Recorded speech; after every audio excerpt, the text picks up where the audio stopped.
guest this week is 8th on the all-time appearance list, putting on the old gold 496 times across a 16-year period, twice a League Cup winner, brilliantly described in one of my Wolves history books as an uncompromising fullback. Welcome to the old gold club, Geoff Palmer.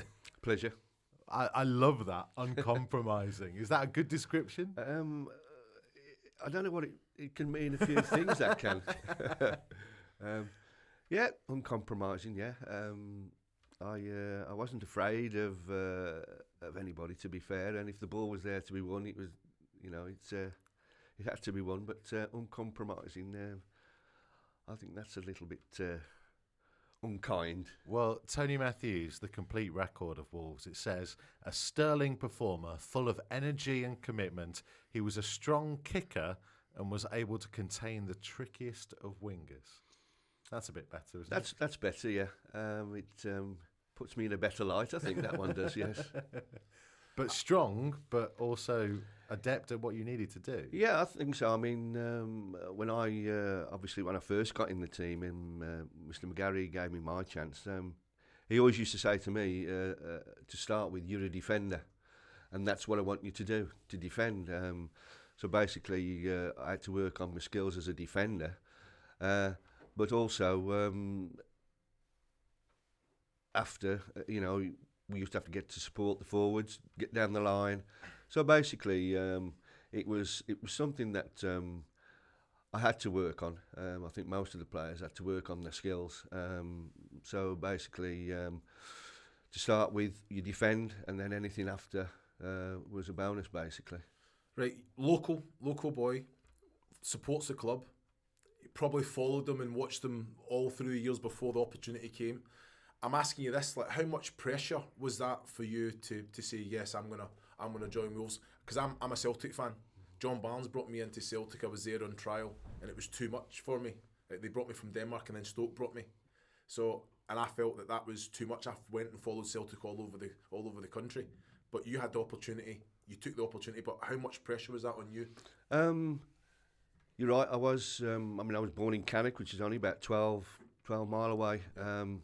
My father supported Wolves, and I supported Wolves as a kid. So I mean, it was something that I wanted from the start. I wanted to be a professional footballer, and basically, I wanted to play for Wolverhampton Wanderers. And when the opportunity came, it was a proud moment. To be fair, to join such a fantastic football club. Pressure. I think there's always pressure. That the pressure is, once you're here at the football club, is to then move on from an apprentice to a professional and then get in the first team. So there is a lot of pressure. But as a local lad, yeah, I suppose. But it was a proud moment that for a local lad to sort of be given his chance to play at Wolverhampton. Yeah. Did you know how good you were? You know, like you said there, he says, I wanted to be a professional footballer. I wanted to play for Wolves. That dream came true. So when you're there, do you actually know, like, I'm good enough to be here? Did you feel, of course you're always learning, we're always learning even towards the end of our career, but did you feel I can make an impact here from the get-go? Yeah, I mean, from when I joined Wolves, obviously there are players here who were fantastic players. Yeah. And I looked up to a lot of the players that were here, like Frank Monroe, John McCall, Derek Parkin, Mike Bailey, the Doog, Johnny Richards.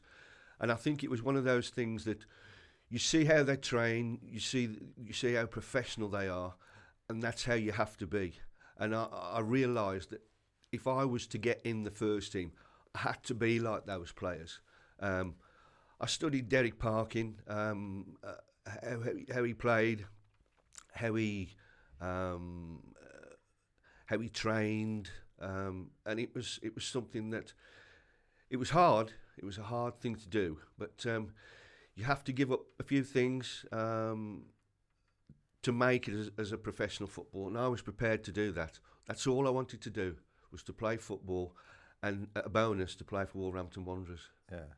it's that element of we've just been talking on the podcast about the fact that strikers don't necessarily get on with strikers, which has been a recurring theme on this podcast. But you, as a group, as a defence, I was telling Looms when we were on the way in that, that Palmer, Munro, Parkin, McCalliog, all these, McCall, such a strong group that stuck together for a long time. Yeah, I think like Lofty was in goal. It was Parks, Palmer, Parkin, and I think we must have played. I'm not sure what the history books might say, but must have played about 40, 50 games together. Without nobody else taking our place. So I mean, it was. I played. I was very fortunate to play with some good players, some fantastic players. I mean, Frank Monroe was a great help to me. I mean, he used to have me on a piece of string because he used to tell me where to go, what position to be in when the ball's on the other side of the pitch. He'd want me round covering. When it wasn't, he'd push me towards the winger. And basically, all I just listened to Frank. It was fantastic. And then you've got Squeak on the other side, who, I mean, he got Waggy playing with him, so it was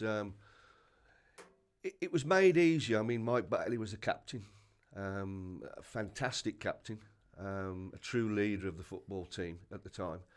And we got John and Doug up front, Hibby, and Alan Sunderland was playing in the early days, Steve Daly. So it was quite easy, to be fair. As long as you did what the manager wanted you to do, then he'd be happy. I mean, as you know, as a football team in those days, we played a bit more direct football because we'd got players like Derek Dugan up front, you got Waggy wide, John Richards, and Mr. McGarry always used to say to me, your first ball that you see is the best ball that you see.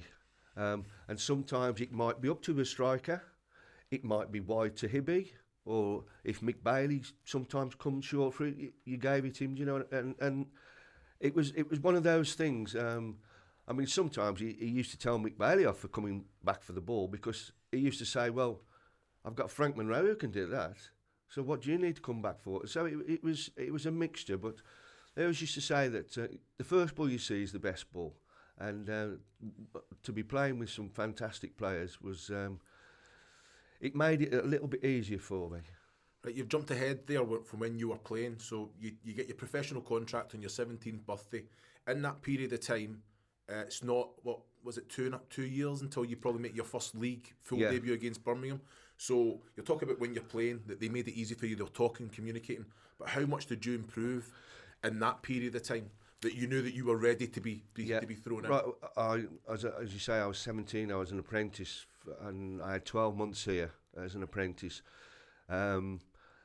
Steve Daly was an apprentice with me. Barry Powell, Peter Eastow, Alan Sunderland, and we all used to play together. And to be fair, we all stuck together as a team. And it was basically when you played in the reserves against the first team, you realised how good you had to be to make that step up.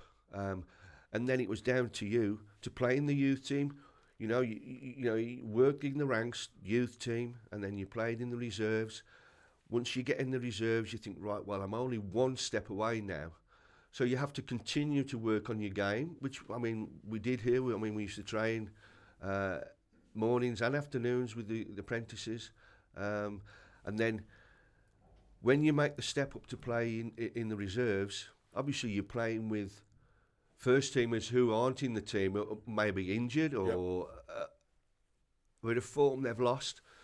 And then it's just something that you feel that, right, I've got to grab this and I want to be into the first team.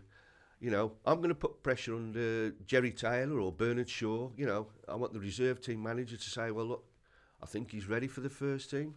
So it was just, you work hard at your game. And I must admit, I'm not sounding big-headed when I say this. I did work hard at my game. You had to here, because if you didn't, the door was there, you'd be out of it. So,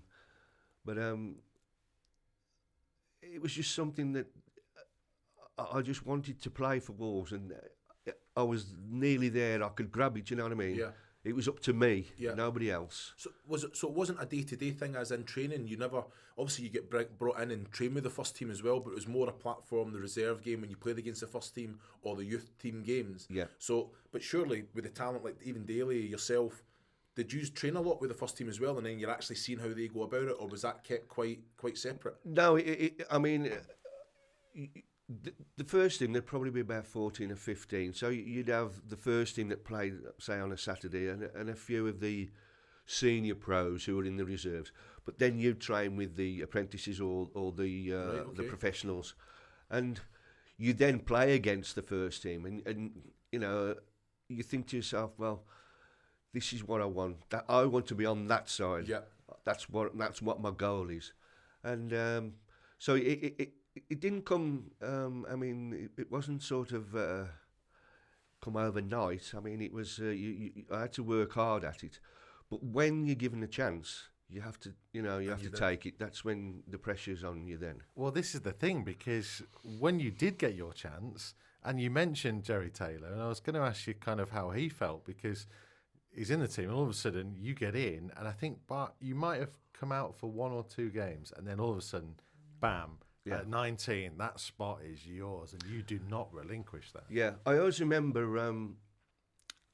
the first League Cup game. We played Halifax away at the Shea, and we played them on a Tuesday. And Mr. McGarry called me in on the Monday, and he said, "I'm going to play you tomorrow night." He says, "But I've had bad reports off the reserve team manager." I thought I'd been doing quite well. But he said, "But I'm going to stick to my guns. I'm going to play you tomorrow," which, to be fair, was something that, okay, you think you've got 24 hours then to start thinking, oh God, I'm in the first team now. But I was glad that he did it, because it gave me a bit of time to think about the match and to assess what the match is all about. It's the first team. You're playing with first team players, and as I say, when you play with Frank, he made it so easy for me when I first started. Can I ask then, because you just said about McGarry there, what he said to you, I've heard bad reports, and now you know that you've been playing well. Now again, I think that's good man management as well. Yeah. Keep yourself on, keep your feet on the floor. I know you're doing well for the reserves but now I'm going to throw this to you. Give you 24 hours, get your head round it, and you're thinking, well, I'm comfortable, I'm doing well, but you know that you have to raise it again. Yeah. What was your relationship with McGarry like? You're smiling at me. It was a bit frosty, to be fair, because Mr. McGarry was a disciplinarian, and if you didn't do what he said, then you wouldn't be playing in the first team. So basically,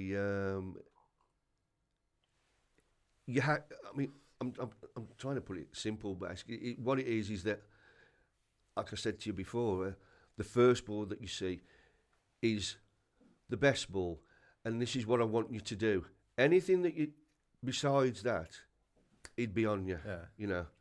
And I think some of the youngsters, he really got on their backs. Why, I don't know. Perhaps because he felt that he could. Sometimes he ruled by fear.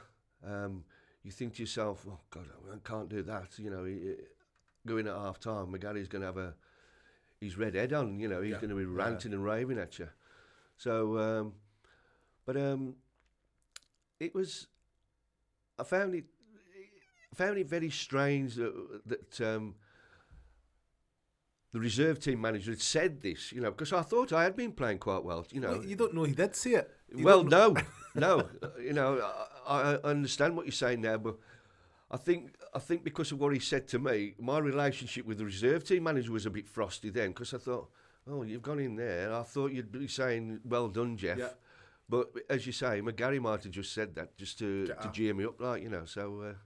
It's one of those things, I think McGarry's put you in there, he sees the potential, you've reached that potential, you're hitting those levels, and you say about how he he's very disciplinarian and with fear, but the young boys, a good group as well, if they're not reaching the potential, he's got to do something. Yeah. Whereas maybe, so with you, he kept saying, this is what I want. You were doing it. You delivered it. That's why he wasn't on your back. Yeah. But if he's saying the same to someone else and they're not, then he has to consistently Yeah. do it. So that's good man management. Again, I think we've had a lot of the guests, and they've had Kenny Hibbett and John Richards, and I guess Steve Daly and Steve Kinden, maybe with the Steves for slightly different reasons for being left out of big games and whatnot. Yeah. But all of them kind of suggested that maybe, especially towards the younger players, didn't really get Bill McGarry. Don't get me wrong. I mean, after holding my hand up, Mr. McGarry gave me my chance, so I really thank him for that. And also, he was the manager of a football club that was doing quite well at the time. So, I mean, I had to thank him for that. But it was just that sometimes that you felt that he was on your back all the time, and you thought, well, you ain't going to get the best out of players if you're on their back all the time. It's it was strange. I mean, to be fair, he knew the game inside out. Mr. McGarry did. I mean, with Sammy there as well, he knew what he was on about, and basically, he always used to say that football's an easy game, but it's made complicated by footballers. It's true. So it's, but no, it's. He gave me my start, so I was grateful, and I remember talking. It was about 2 months ago. I think we had a dinner. I was talking to Bernard Shaw, and he said. He says, I don't know if you've ever heard this story. He said, but I got, he says, Mr. McGarry called me into his office one day and he said, Bernard, he said, I'm going to let you go. And Bernard said, let me go? He says, yeah. He said, I've got a young fullback. He says, no, I think he's good enough to take your place. Now, obviously, he was on about me, but I'd never heard this story. McGarry had never said anything to me, so it was something that 30, 40 years later, you think, God, if I'd have known then, it's... I mean, I used to get on well with all the players, here. Bernard, Jerry Taylor as well. So, I mean, it was... as I said before, they all helped me along the way. And I'm sure Steve Daly might say the same thing, Alan Sunderland, Barry Powell, all the senior players... when you went out there on a Saturday afternoon, you were all together. There was no sort of little cliques here and there. It was just... So you're 19, you get into the first team of the team you've supported since you were a boy, and within a couple of months, you're at Wembley winning the League Cup. Yes. That's it's easy life, isn't it? It was just... It was Roy the Rover stuff, wasn't it, basically? I couldn't... I'd got in the team and then I'd been left out for a couple of games. But I think it was Mr. McGarry again. He thinks, right, well, take him out and give him a rest, see what his reaction is, Did he get a reaction? Oh, he got a reaction, yeah, because there's only one place I wanted to be on a Saturday afternoon, and that was out here with the first team. I didn't want the reserves at Preston or something like that.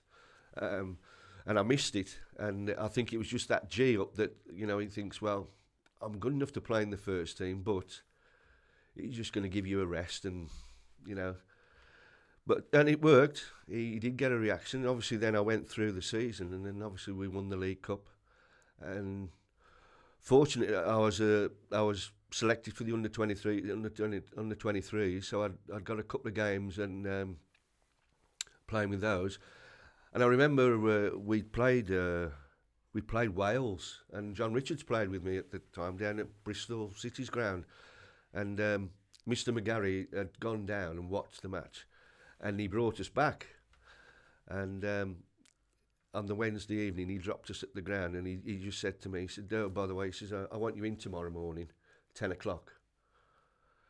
And I thought, usually get a day off after playing, So I went in, and Sammy Chung was in, and he said, "You don't need to train, but Mr. McGarry wants you in his office." And if you went into McGarry's office, mate, it was only for one thing. It was telling off, basically.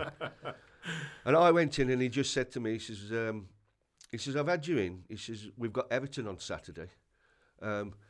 Get your head right. You've been with the big boys, all the Tottenham players and all these." And he says, "Wolverhampton Wanderers is your club. Everton on Saturday. Get your head right. Now get home. And I'd only been in there 15 minutes, and I thought, he could have said that, you know, when tomorrow, like, you know. Can I ask you then, how did you take that then? Did you take that then, oh, he's on my back, why is he always... Because I take that as that he knew what he had in you. He knew how good you were. He just wanted to make sure that you got there. Yeah. You know, when I played in Germany, Dieter Hacken said to me, when I stop talking to you, then that relationship's dead. Yeah. If you're having a conversation with the manager all the time, then it's there. Yeah. You know what I mean? So he knew what he had in you. Yeah. And that's what I mean. He thought, get your head right, go, you're going to be playing against Everton. I only see positives, and everyone that said a comment about him, I'm thinking that is man management, that's good man, because everyone, you got to manage everyone differently, haven't you? Of course you have, yeah. Yes, I mean, to be fair, it was the man management side. And as I was just walking out, to be fair, the door, he did say to me, "Owen, well done last night." It's probably only one you could say on one hand the amount of comments that he'd said to you positively. Yeah. But as I walked through the door, I did say to myself, "Well, he's obviously had you in. You know, we've got an important league game on Saturday. You are playing. Get your head right now." But it was just when he says, "Oh, you're not with the big boys now," like, you know, where there was Trevor Francis played, you know, and there was a couple of West Ham lads playing, and I think to myself, oh, they've obviously been talking, oh, how much do you earn and all this, like, you know, this is Wolverhampton Wanderers. You've got Everton on Saturday. So I did take a positive out of it. Geoff, I want to fast forward a little bit to the 80s, because it's a period that we've not talked an awful lot about, and you obviously will have been affected by this more than many because of your associations with the club and your fan support of the club as well. How did you feel when things started to go wrong? To be fair, as a player, you tried to alienate yourself from what was going on off the pitch, because we couldn't do anything about that. That was up to other people. But we could have an effect on the pitch.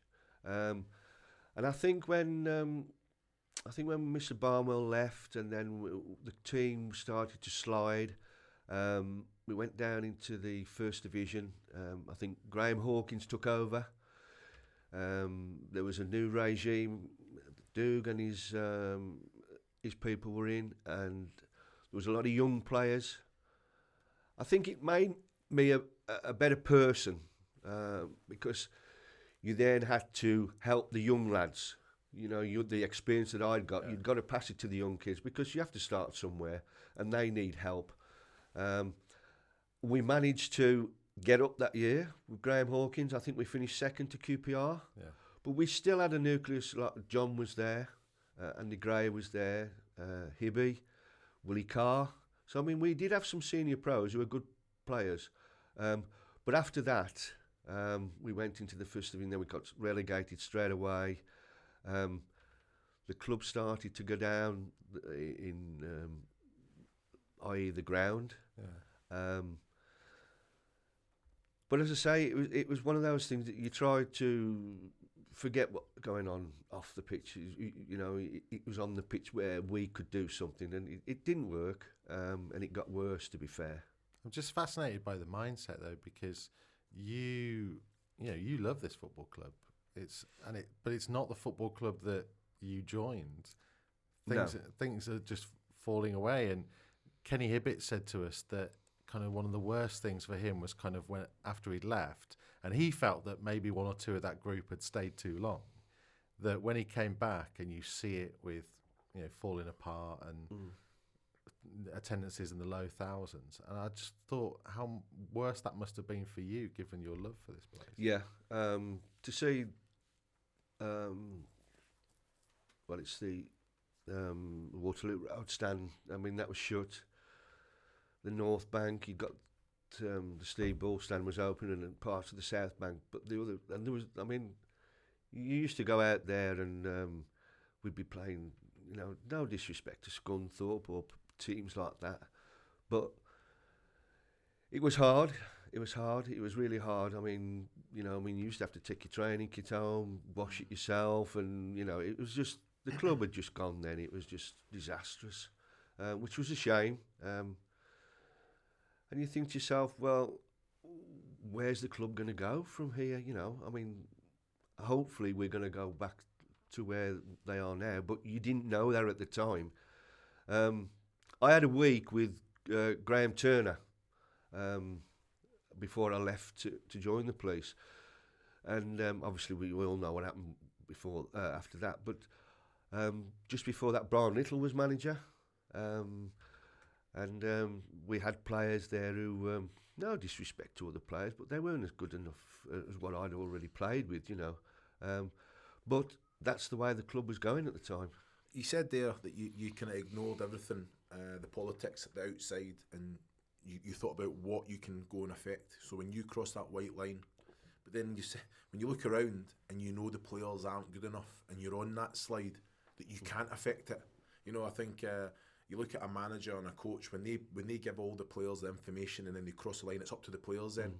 It's how frustrating must that have been? Because that's a club that you love, you're on the pitch, that's your domain, that's where you control, but you've not been given the right tools or the... That's difficult. Right. Yeah, I mean, that was frustrating. And at the end, I mean, we couldn't do anything because we weren't good enough at the time. The players that were down here weren't good enough to play for the Wolves. We weren't good enough to stay in the 3rd division. That's why we went to the 4th division. But somehow something had got to happen. And I think, to be fair, it had to happen off the field first. It had to get right off the field first. Once you got that right, then maybe you could do something about getting players back, which, fortunately for Wolves, did happen. When Mr. Graham Turner came in, and the rest history with what he did. So and the club. Well, look where we are now. Who would have thought that? How hard was it at that time being told to go as well, or to move on for that spell? That was a low part of my career, because we've already touched on, I mean, the only team I ever wanted to play for was the Wolves. I was a local lad. I'd been here 15 years. And as Zibby said, I think there may have been a time when sort of 29, 30 years of age, it may have been time to move on. Derek Parkin went to Stoke, George Berry went up to Stoke. They did get moves, and perhaps it was time that the older players did move on a bit and, give the youngsters a bit of a chance. But, it didn't happen. And that's why it stayed, to be fair. And fortunately, it did get better in the end. There's a weird kind of bookend to your Wolves career, isn't there? The fact that you start off as part of a League Cup winning team and you finish as part of that group that ends up going to the 4th division. Yeah. I think only 2 players in the whole history of the club is that have played in all 4 divisions. I think it's me and, remember little Paul Doherty? Yeah. I believe so. I mean, you'll have to look up in your history books.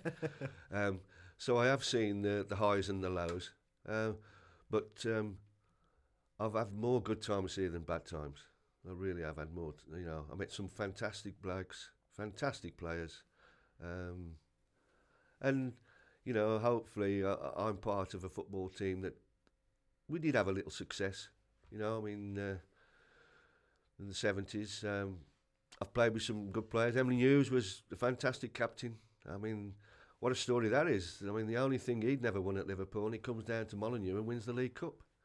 It's fantastic, really.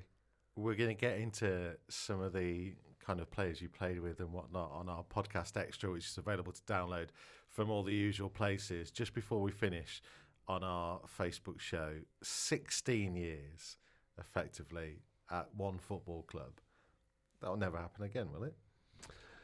I wouldn't have thought so these days. I think players seem to move on willy-nilly. A little bit of, I don't know. I think sometimes loyalty seems to have gone out of the game a little bit. I mean, I know that when I played, players used to stay for 4 and 5 years, you know. But I think that's due to the game. I think the game has changed, so players are allowed to move now. But I mean, I have no qualms with that. You just think that sometimes that I feel that once some players get out of not in the team, the first thing they want to do is move on instead of knuckling down and saying to themselves, well, I am going to get my place back in that team and I'm going to show him who's dropped me, you know, that I am good enough. And I think sometimes these days it's a little bit easier to, what should I say? I mean, in my day, we never used to have agents. So it would be the first thing to say, is, oh, I'm not in the team. Is anybody else looking for a midfield or something like that, you know? But, I mean, when I played, it was the contract was there for you. If it was 5 years, Mr. McGarry would say, well, that's what you're getting. You ain't getting any more. Yeah. If you don't want it, well, you know, the door's there. And you just signed it, basically. But I think all players, when I played, there was a lot more loyalty. Not as much now, I don't think. You keep looking at Chris. Well, no. 18 clubs I had. But it's one of them. What you're saying there, I think when I wasn't playing and like you knew that the chance wasn't coming, I think the loyalty thing goes both ways. Yes. I think the club, they look to get the money, they move you on. The squads, I think that even managers probably stayed in the position, the life expectancy of a manager back then. I think it's 10 months in the Championship now. You know, well, let's put this right just to finish. Say you're playing now, and Barcelona come in or Manchester City come in. Would you go? Well, people always say to me about money. They say, so what you've never had, you never miss. So I'd stay at Wolves. Yes, that's the answer that we wanted. Plenty more from Geoff Palmer on our podcast extra, available to download from all the usual places and also available to listen in full on the Wolves app as well. Make sure you download that for your mobile devices. So we will get into many more things. We will do the rundown and we will talk about lots of other stuff with Geoff Palmer. Don't forget our live Old Gold Club show at the Wolverhampton Grand Theatre, Friday, 7th of June. Geoff's going to come. John Richards will be on stage. Make sure you join us for that. Tickets available, grandtheatre.co.uk. Thanks for watching.